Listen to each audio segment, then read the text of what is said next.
ଚାଷୀ ହଇରାଣ ହେଇଥିଲେ ରାଜରାସ୍ତାକୁ ଓହ୍ଲେଇ ଥାନ୍ତେ। ତେଣୁ ଏଠୁ ସ୍ପଷ୍ଟ ହେଇଗଲା ଏ ଯେଉଁ ସୁପର ଫ୍ଲପ୍ ହେଲା ଯେଉଁ ଓଡ଼ିଶା ବନ୍ଦ, ଏଥିରୁ ସ୍ପଷ୍ଟ ଜଣାପଡ଼ିଗଲା ଯେ ଚାଷୀମାନେ ସରକାରଙ୍କ ସହିତ ଅଛନ୍ତି। ନବନିର୍ମାଣ କୃଷକ ସଂଘ ତରଫରୁ ଆଜି ଓଡ଼ିଶା ବନ୍ଦ ଡାକରା ଦିଆଯାଇଥିଲା ଏବଂ ତାକୁ କଂଗ୍ରେସ ମଧ୍ୟ ନୈତିକ ସମର୍ଥନ ଜଣାଇଥିଲା।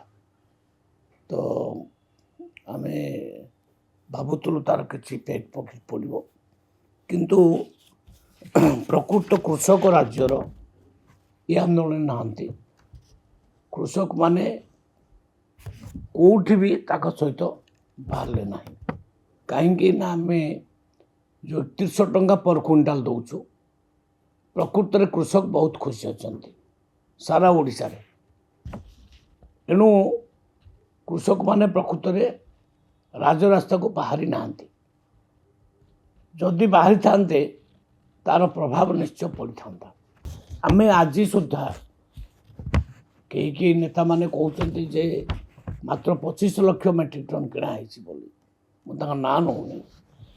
ଆଜି ସୁଦ୍ଧା ମାନେ ଆଜି ଗତକାଲି ସୁଦ୍ଧା ଆମର 37,91,225 ମେଟ୍ରିକ୍ ଟନ୍ ଧାନ କିଣା ସରିଲାଣି ଏବଂ ଏ ବାବଦକୁ ଆମେ 8,000 କୋଟି ଟଙ୍କାରୁ ଅଧିକ ଟଙ୍କା ପେମେଣ୍ଟ କରିସାରିଲୁଣି, କୃଷକମାନଙ୍କର ଖାତାକୁ ଯାଇସାରିଲାଣି। ତେଣୁ ସ୍ମୁଥଲି ଚାଲିଛି, ପୁରା 30ଟା ଜିଲ୍ଲାରେ ସ୍ମୁଥଲି ଚାଲିଛି।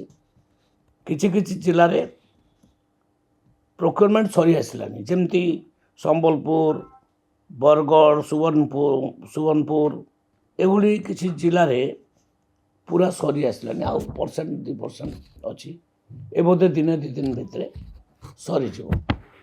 ତେଣୁ ପ୍ରୋକ୍ୟୁରମେଣ୍ଟ ବହୁତ ସ୍ମୁଥଲି ଚାଲିଛି, କୌଣସି ଠାରେ କିଛି ବାଧା ନାହିଁ। ଏଇ ଯେଉଁ ପ୍ରକାର ଲୋକଙ୍କୁ ବିଭ୍ରାନ୍ତି କରିବା ପାଇଁ ଚେଷ୍ଟା କରୁଛନ୍ତି, ବିଭ୍ରାନ୍ତି କରିବାରୁ ସେ କ୍ଷାନ୍ତ ରହିବା ଦରକାର।